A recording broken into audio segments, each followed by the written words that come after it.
What's going on, everybody? Welcome back to another Code Peterson tutorial.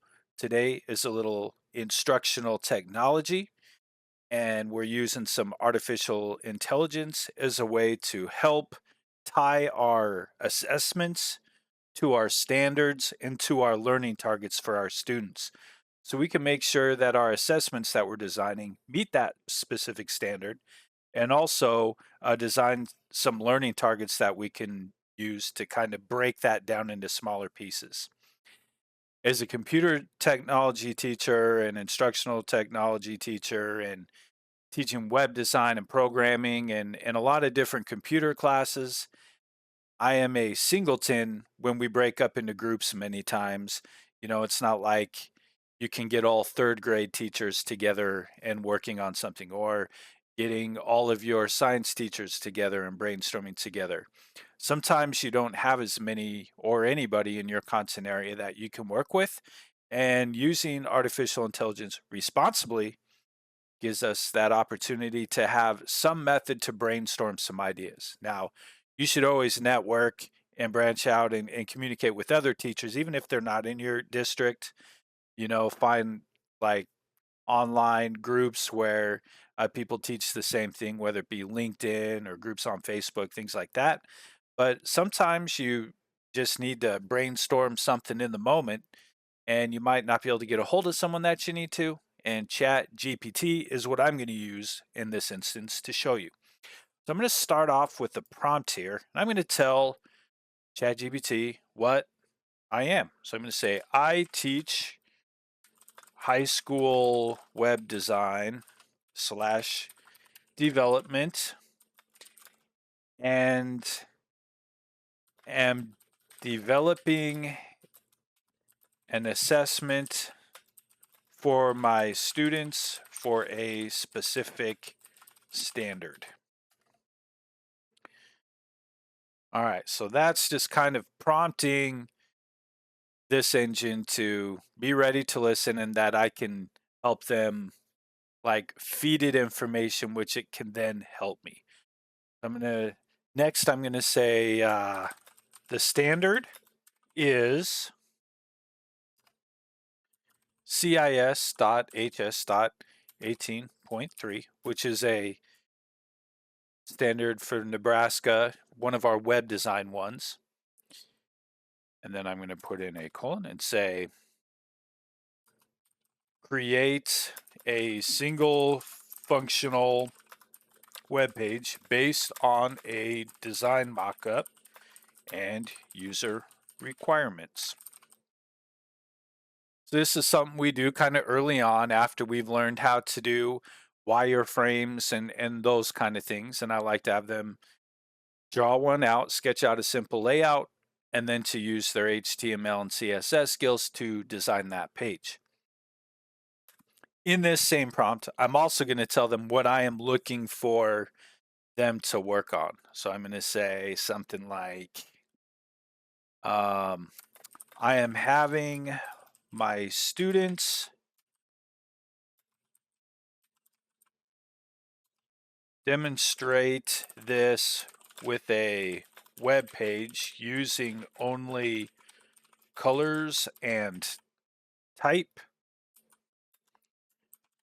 The page should use an H1 element, P elements, color styles, background color styles, and an HR element.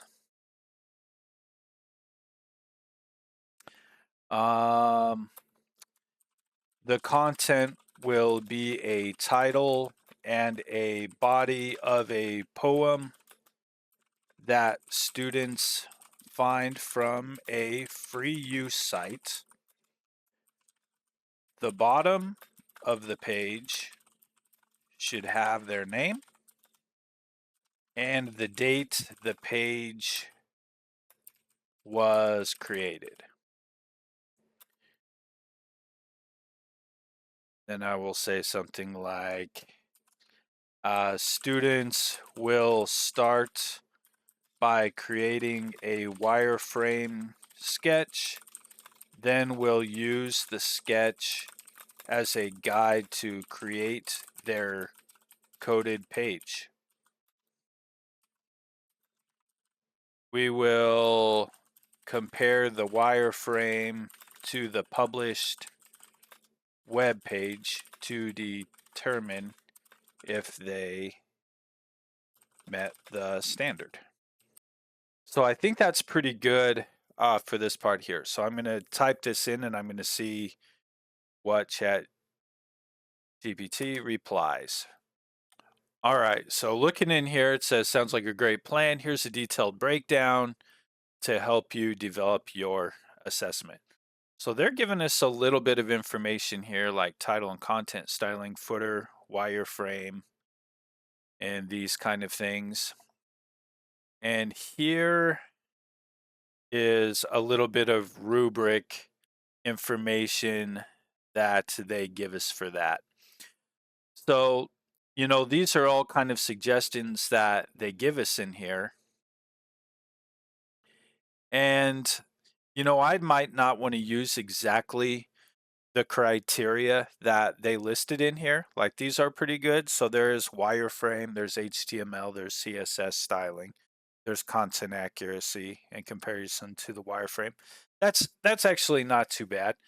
But what if I wanted to say something like, let's see, we have for our CSS styling, can we specifically list our like color theory, typography,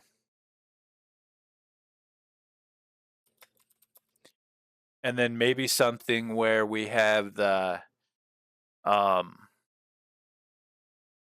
the text alignment and text alignment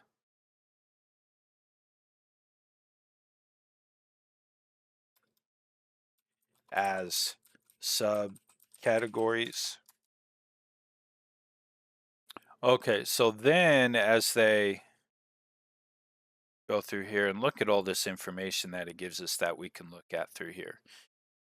Sometimes you'll hear people that'll say, I need to write an assessment on this, and then they just kind of use what this spits out. And it's not all going to be what you want, and you do need to take your time to go through that. So typically kind of what I like to do is a brainstorm, and then I'll look through it, and then you're giving it some information and then seeing how we could do that. So now here when I look at CSS styling, here's the place where I can talk about the color. Here's where I could talk about the typography because I wanted to emphasize my type that's in there, and then also like text alignment and those kind of things. Then down here we have our content accuracy, and so I think content accuracy and comparison to wireframe are the same thing. So I'm going to tell this that I'm going to say I think content accuracy is the same thing as comparison to wireframe. So can we, gee whiz, so can we make 4 and 5 into the same category?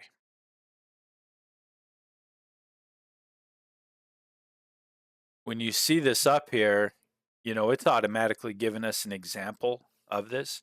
So we need to be thinking of as teachers, like my students could theoretically be using this as a way to do our code. But if I'm having them show me the sketch first and then coming up with the code for it, then I am designing something that isn't going to be so easily just using this as a way for students to have them do their assessment for them. So, kind of be thinking if I can use AI as a way to help design an assessment, there is going to be a way where students would be able to use it as a way to help them and to be thinking how you want to approach that. Maybe you do want students to be able to use prompts to find a way to find an answer if need. Or maybe you don't, then that's kind of our job as a teacher to design an assessment that can't just have a simple cut and paste of a prompt to find the answer for them. Okay, so now I look in here and I think this looks pretty good. I'm going to ask ChatGPT a few other questions now. So I'm going to say, what would this project look like from a student who doesn't quite understand the standard? So when we're making an assessment, we're trying to think of how can we tell the difference between a student that understands it and a student that doesn't understand it. And so in here, they're telling us that maybe there's going to be things missing or incomplete from the wireframe.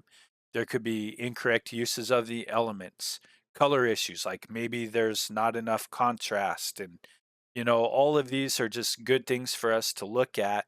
And, and if I agree with them, great. And if there's some I don't agree, then I would feed that information back to this, and then it will update that criteria. So I do think that this is pretty good information for that. Now, also, I want to say, what would this assessment look like from a student who does understand the standard?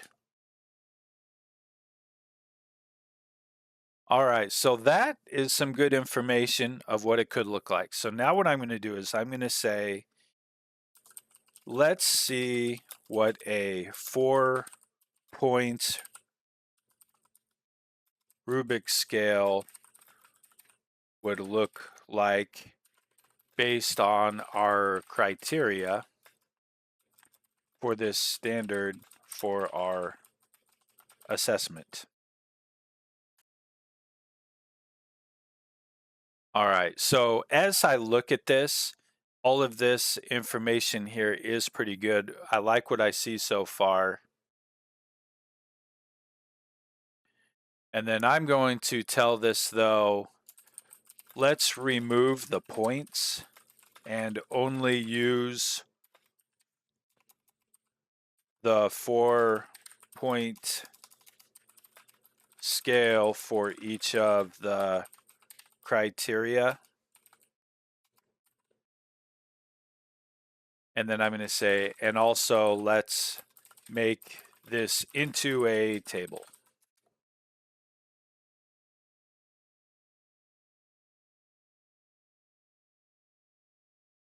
So where I teach, or where I was a former teacher, I have a different position now, but we had 4-point scales. So like if you're advanced, then you have a 4. If you're proficient, then you have a 3. And if you're progressing or if you're beginning, you have those for your points. So then here, now I can look at this. So wireframe sketch, for example, detailed and clear wireframe with all elements placed correctly. And then this is something that I can start with and that I can either use or I can change up, to make work how I need to in other ways. So I think this table looks good. Now let's say I want to make this into, I like to typically look at the standard first when I'm doing my lesson planning and everything with this. And once I look at the assessment, or once I look at the standard, then I come up with an idea for an assessment for it that measures it. And then I like to think, what's everything that I need to teach in order to do that?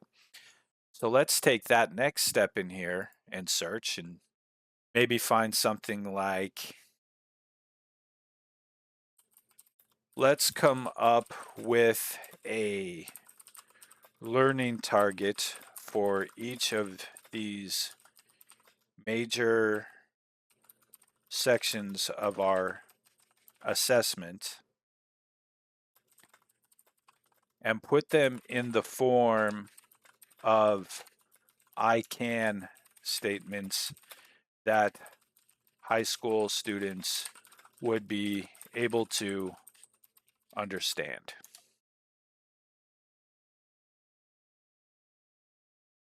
So then here, they basically just kind of took the learning targets from basically our criteria and did it that way. So I might try something like, if I want to further break these criteria down into specific lessons, each with their own I can statement, what would that look like?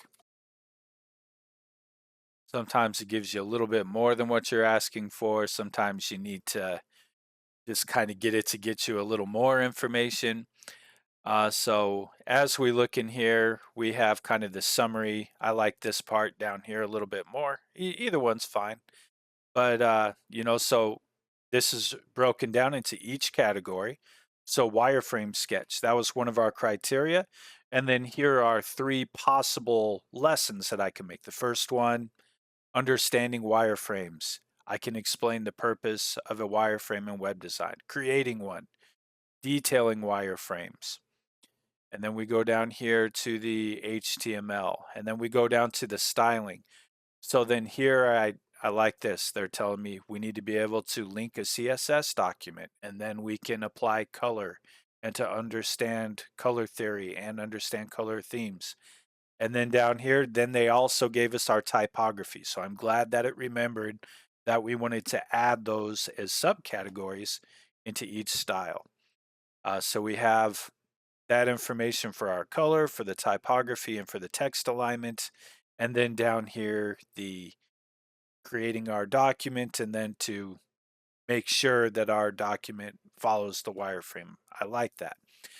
So then this is kind of what I could then use as a way to then start building my lesson plans. I could make, a specific lesson or two, depending on what you need, however much time you think. But I think this is a good way to just kind of break those standards down, come up with have an assessment idea for the standard, then break it down into criteria, which then you can break down into learning targets with some I can statements or I will statements, however you want to use that. And then you can kind of use that to then start developing your very detailed lesson plans with what materials you would need and what resources you would need and your group activities and how you're going to demonstrate it and what you're going to use for your formative assessments along the way and all that. But hopefully this kind of shows you that. Now, if you wanted to do one other thing, for this, just to make it a little more fun or whatever, we could also say, um, can we convert these I can statements into statements with Gen Z jargon to make them more engaging and fun for students? I can vibe with what a wireframe does in web design. I could sketch out a basic wireframe that's lit for my web page. I can level up my wireframe with dope colors and cool fonts. So again, that's something where you could put it in there and it's still I can statements, but it's something that, students would get a little bit more of a kick out of and just making your assessment more of a engaging, fun learning process than just as a test or a project that they're turning in. So there it is. I'd be curious to know how all of you educators out there who watch this use these resources as a way for your lesson planning and as a collaboration tool. Share them in the comments. I appreciate you taking the time to watch, and we will catch you on another video down the road.